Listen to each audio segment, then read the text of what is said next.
Dictation start हो गई 3 second बाद। स्टार्ट। समृद्ध और समरस समाज के निर्माण में मतदान की महत्वपूर्ण भूमिका है। विराम। लोकतांत्रिक प्रक्रिया का मूल आधार है कि सभी नागरिकों को अपने प्रतिनिधियों का चयन करने का अधिकार हो। विराम। लेकिन हाल ही में गिरता मतदान फीसद विचलित करने वाला है। विराम। यह हमें लोकतंत्र की स्थिति को समझने के लिए सोचने पर मजबूर करता है। विराम। वर्तमान में जनता अपने मूल अधिकारों के लिए अत्यंत उत्तेजित है, लेकिन मौलिक कर्तव्यों के प्रति निर्वहन से हम भागने लगते हैं। विराम। यह लोकतंत्र के लिए एक संवेदनशील प्रश्न है कि इसका कारण क्या है। विराम।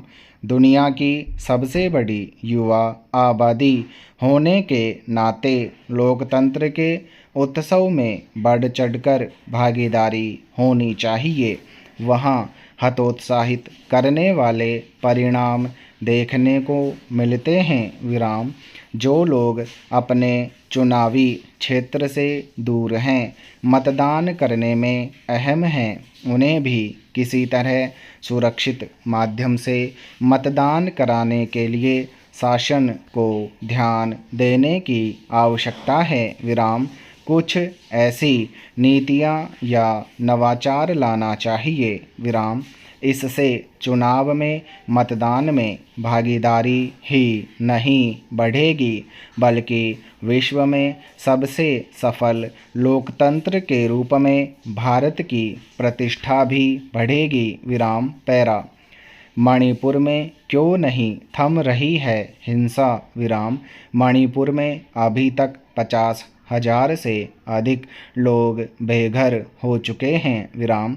250 से ज़्यादा मौतें सैनिकों और सैन्य बलों की हत्या मौतें यथावत जारी हैं। विराम। सामूहिक बलात्कार और महिलाओं को नग्न घुमाने की घटना शायद ही कोई भुला पाए। विराम। कुकी और मेतेई समुदाय के बीच हो रही नस्ली हिंसा का कारण आरक्षण और निवासी सुविधा पर मतभेद हैं। विराम। हाल ही में आई एक खबर के मुताबिक कुकी समुदाय के संगठनों ने चुनाव में उम्मीदवार उतारने और मत देने से दूरी बनाते हुए चुनाव के बहिष्कार की घोषणा की। विराम। घायलों की संख्या का अंदाज़ा लगाना मुश्किल है, क्योंकि डर के मारे लोग इसकी चर्चा भी नहीं करते। विराम।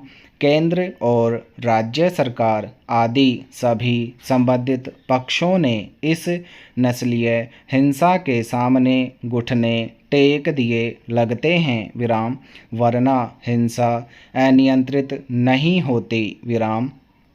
लोकतंत्र में यही चलता रहा तो यह आग अन्य प्रदेशों में भी फैलेगी। विराम। पैरा। शिक्षा का व्यवसायीकरण बनाम ज्ञान पढ़ा। विराम। वर्तमान शिक्षा व्यवस्था में केवल समाज और उद्योग जगत की आवश्यकताओं की पूर्ति के लिए पढ़ाया जाता है। विराम। यह व्यवस्था ब्रिटिश सरकार या वर्तमान सरकार ने जनता के मन मुताबिक बनाई। विराम। यानी इसमें सरकार और जनता दोनों की सहमति है। विराम। भारत के केंद्रीय ग्रंथ उपनिषद वेदांत के अनुसार शिक्षा 2 प्रकार की है, विद्या और अविद्या। विराम। जब तक आत्मज्ञान की शिक्षा के तहत विश्व के प्रमुख लेखकों महापुरुषों के बारे में नहीं बताया जाएगा, तब तक बच्चे का संपूर्ण विकास नहीं होगा। विराम। खेल बहुत आवश्यक है, बच्चों के लिए और बड़ों के लिए भी। विराम। वेदांत उपनिषद, गीता, कबीर, नानक, बुद्ध, ईसा मसीह, कुरान, मंसूर आदि को पढ़ें और जानें।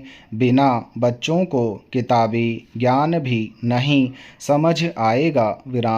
कुल मिलाकर बहुत देखभाल की आवश्यकता है, बच्चों की और बड़ों की भी। पैरा मध्य प्रदेश सरकार ने बोरवेल में गिरने वाले बच्चों की बढ़ती संख्या को संज्ञान में लेकर बोरवेल खनन के लिए सख्त कदम उठाते हुए एक नया ऐप जारी किया है। अब बोरवेल खनन पंजीकृत ठेकेदारों और निजी एजेंसियों के माध्यम से ही कराया जा सकेगा। भूस्वामी और एजेंसियों के लिए यह आवश्यक होगा कि वह बोरवेल के सफल या असफल रहने की जानकारी संबंधित विभाग को देने के साथ ही ऐप पर अपलोड कर दें। इस प्रयास से बोरवेल में गिरने की दुर्घटनाएं अवश्य ही कम होंगी। खुले बोरवेल दिखाई देने पर आमजन भी अपनी जागरूकता दिखाते हुए ऐप पर शिकायत दर्ज करा सकते हैं। इस प्रकार की दुर्घटनाओं की पुनरावृत्ति न हो, इसके लिए बनाए गए इन नवीन नियमों का पालन कराया जाना भी सुनिश्चित होना चाहिए। पैरा अपने आसपास नज़र डालें तो ऐसी वृत्तियाँ पनपती साफ दिख जाएंगी जिनमें नैतिक शिक्षा और सदाचार की अपेक्षा भ्रष्ट आचरण हावी होता है। अपना काम निकलवाने की खातिर लोग किसी भी हद तक जाने को तत्पर रहते हैं। फिर चाहे शासन तंत्र में बैठे किसी पद से काम निकलवाना हो या फिर किसी क्षेत्र में लालसा के वशीभूत होकर अपना मतलब सिद्ध करना हो, जिसमें प्रत्येक वर्ग का व्यक्ति बिना किसी जाति, धर्म, लिंग भेद के समान रूप से भागीदार रहता है। व्यक्ति की क्षमता और योगदान को महत्वपूर्ण मानकर समाज में समानता की भावना को बढ़ावा देना आवश्यक है। नैतिकता, समर्पण और साझेदारी के साथ काम करना सब तभी सुनिश्चित हो सकता है जब समृद्धि और समरसता के मामले में सभी की सामाजिक सहभागिता हो। सदाचार मानव समाज में समरसता की दिशा में मार्गदर्शन करने में महत्वपूर्ण भूमिका निभाता है।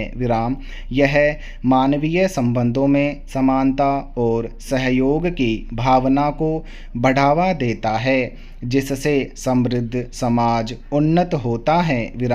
यह विडंबना है कि सार्वजनिक मंचों पर व्यक्ति का आचरण समाज में धार्मिक कट्टरवाद का एक बेलगाम लश्कर तैयार किया जाने लगा है।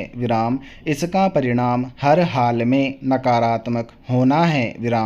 ऐसी स्थिति में समाज को नैतिकता और सदाचार की प्राथमिकता देनी चाहिए ताकि समृद्धि और सामाजिक समरसता को बनाए रखने के लिए सही मार्गदर्शन मिल सके। शिक्षा प्रणाली में नैतिक मूल्यों को समाहित करना और समुचित समर्थन देना अहम है ताकि समाज में ईमानदारी, साझेदारी और न्याय मौजूद रह सके। सर्वोच्च न्यायालय की फटकार को IMA कितनी गंभीरता से लेगा, कहना मुश्किल है। दरअसल हमारे यहाँ चिकित्सा व्यवस्था में मनमानी की परत दर परत चढ़ती गई है। सार्वजनिक स्वास्थ्य सुविधाओं के लचर होने की वजह से निजी चिकित्सा व्यवस्था लगातार मजबूत होती गई और अब वह एक प्रकाश के बड़े दबाव समूह के रूप में काम करने लगी है। उसमें दवा बनाने और जांच करने वाली कंपनियों का भी गठजोड़ है। IMA से अपेक्षा की जाती है कि वह चिकित्सा जगत में चल रही अनियमितताओं का नज़र रखें और उन्हें दूर करने का प्रयास करें, मगर वह खुद इनके लिए एक प्रकार का सुरक्षा कवच तैयार करता नज़र आता है। नहीं तो क्या वजह है कि अनावश्यक दवाएं, जांच लिखी और बेवजह मरीजों को लंबे समय तक अस्पताल में भर्ती रखा जाए। समाप्त।